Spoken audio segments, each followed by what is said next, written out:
Lionel Messi एक महान खेलाडी मात्र हैन, लियोनल मेसी एक महान व्यक्ति अनि सच्चा लिडर पनि हुन्। उनको फुटबल करियरको 1000 गोल पुर्याउनको लागि अब केही गोलहरू मात्र बाँकी छ र यो सम्झिने भने लियोनल मेसीको लागि हरेक गोलहरू महत्त्वपूर्ण छ। तर लियोनल मेसी मात्र एक यस्तो महान लिडर हो जसले आफ्नो व्यक्तिगत उपलब्धि भन्दा माथि उठेर आफ्नो टिममेट्सहरूको लागि सोच्ने गर्छ।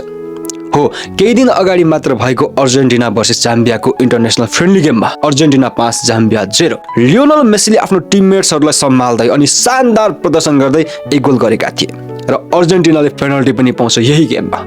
र जब लियोनल मेसी मैदानमा हुन्छ र कुनै पनि बेला अर्जेन्टिनाले एउटा पेनल्टी पाउँछ भने जो कोहीले अनुमान गर्न सक्छ कि त्यो पेनल्टी अरू खेलाडीले नभएर लियोनल मेसी स्वयं आफैले लिन्छ भनेर। तर त्यो पेनल्टी सुटआउट मेसी आफैले नलिएर मेसी आफैले आफ्नो हातबाट ओटा मेन्डीलाई बल पास गर्छन् र त्यो पेनल्टी सुटआउटमा ओटा मेन्डीले गोल गर्दै ओटा मेन्डीको लागि फुटबल करियरकै one of the best moment बन्छ। त्यो पेनल्टी मेसी आफैले नलिएर मेसी आफैले ओटा मेन्डीलाई किन दियो भनेर तपाईको मनमा लागेको छ भने मैले अघि नै भनिहालेँ, लियोनल मेसी एक महान खेलाडी मात्र हैन, लियोनल मेसी एक महान व्यक्ति अनि सच्चा लिडर पनि हो जसले आफ्नो लागि मात्र हैन आफ्नो टिममेट्सहरूको लागि पनि सोच्ने गर्छ।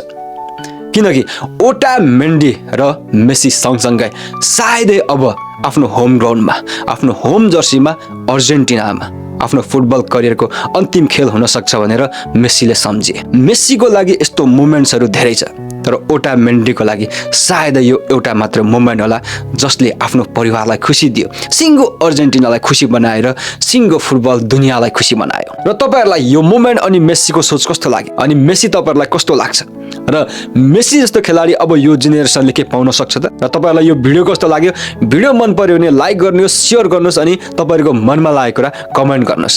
र यस्तै फुटबल कन्टेन्टको लागि हामीसँग अझै पनि जोडिनु भएको छैन भने अहिले नै जोडिहाल्नुहोस्। जय फुटबल।